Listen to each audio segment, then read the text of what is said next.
Hi everyone, this is Nazreen from Fana's Vibes. Welcome to my channel. இன்னைக்கு நாங்கள் செய்ய போகிற டிஷ் என்னன்னு சொன்னால் பீஃப் தக்கடி. ஸ்ரீலங்காவில் ரொம்ப ஃபேமஸான டிஷ் உண்டு. எப்படி செய்கிறேன்னு பார்ப்போமா? ஒரு அகலமான பேன் ஒன்றை வந்து ஹீட் பண்ணிக்கோங்க. அதில் 2 டேபிள் ஸ்பூன் ஆயில் ஆட் பண்ணிக்கோங்க. ஒரு மீடியம் சைஸ் வெங்காயத்தை வந்து ஸ்லைஸாக கட் பண்ணி சேர்த்துக்கோங்க. கொஞ்சம் கருவேப்பிலையும் பெண்டல் லீவ்ஸும் ஆட் பண்ணிக்கோங்க.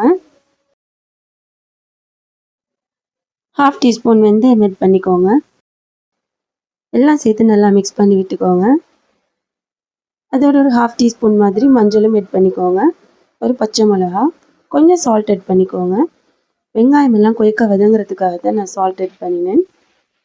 அதோட ஒரு மீடியம் சைஸ் தக்காளியை வந்து சேர்த்துக்கோங்க. எல்லாத்தையும் நல்லா மிக்ஸ் பண்ணி விட்டுக்கோங்க. எல்லாம் வதங்கி வந்ததுக்கு அப்புறமா ஒரு 1/2 டேபிள் ஸ்பூன் மாதிரி ஜிஞ்சர் கார்லிக் பேஸ்ட் சேர்த்துக்கோங்க. அதில் பச்சை வாசனை போனதுக்கு அப்புறமா 2 டீஸ்பூன் சில்லி பவுடர் சேர்த்துக்கோங்க. 500 கிராம் போனோட உள்ள பீஃப் வந்து அதில் ஆட் பண்ணிக்கோங்க. மசாலா நல்லா படுற மாதிரி அது எல்லாத்தையுமே வந்து நல்லா மிக்ஸ் பண்ணி விட்டுக்கோங்க. பீஃப் மிக்ஸ் பண்ணுறதோட என் சேனலையும் சப்ஸ்கிரைப் பண்ணிக்கோங்க. 4 ஏலக்காய் அதில் தட்டி சேர்த்துக்கோங்க. பீஃப் குக் ஆகிறதுக்கு ஒரு 1.5 கப் மாதிரி தண்ணி சேர்த்துக்கோங்க. அதோட ஒரு டீஸ்பூன் மாதிரி சால்ட்டும் ஆட் பண்ணிக்கோங்க.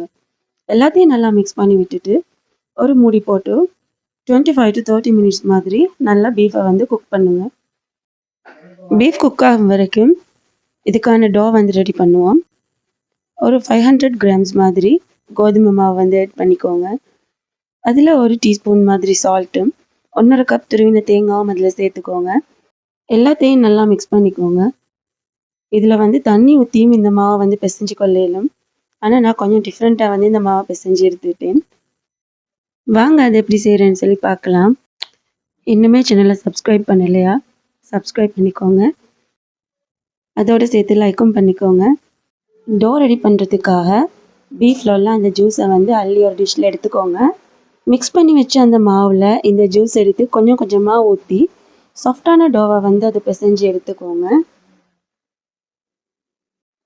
ஷேர் பண்ணுங்கள். அதோட வந்து பெல் ஐக்கானையும் கிளிக் பண்ணிவிடுங்க. இந்த டோவை வந்து ஸ்மூத்தாக ரெடி பண்ணி எடுத்ததுக்கு அப்புறமா ஒரு பிளேட்டில் கொஞ்சம் கோதுமை தூவி எடுத்து வச்சுக்கோங்க.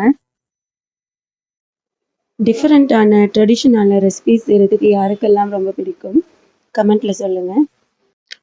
அதுக்கப்புறமா கையில் வந்து கொஞ்சம் ஆயில் தடவிட்டு சின்ன சின்ன உருண்டையாக வந்து அதை ப்ரெஸ் பண்ணி அந்த பிளேட்டில் எல்லாத்தையும் அடுக்கி வச்சுக்கொள்வோம்.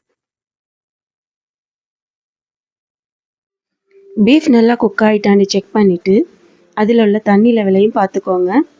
நான் இன்னொரு கப் வந்து அதில் தண்ணி சேர்த்துக்கொண்டேன். அதை வந்து கேப்சர் பண்ண மறந்துட்டேன். அதுக்கப்புறமா இதில் வந்து ஒரு பால்ஸாக வந்து எல்லாத்தையும் அதில் சேர்த்துக்கோங்க.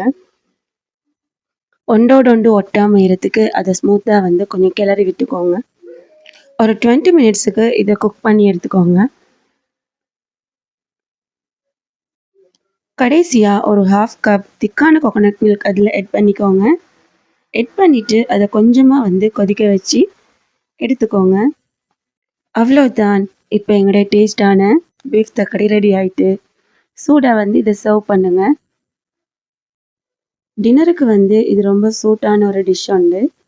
இதே போல் மட்டன்லேயும் சிக்கன்லேயும் செய்யலும். ரெசிபி வேணும்னா கமெண்ட்டில் சொல்லுங்கள். இதே போல் இன்னொரு டேஸ்டான டிஷ்ஷோட வந்து உங்களை நான் மீட் பண்ணுறேன். அதுக்கு நீங்கள் செய்ய வேண்டியது ஃபனாஸ் வைப் சேனலை வந்து சப்ஸ்கிரைப் பண்ணுங்கள், லைக் பண்ணுங்கள், ஷேர் பண்ணுங்கள். மறக்காமல் பெல் ஐக்கானை கிளிக் பண்ணுங்கள். தேங்க்யூ ஃபார் வாட்சிங். பாய்.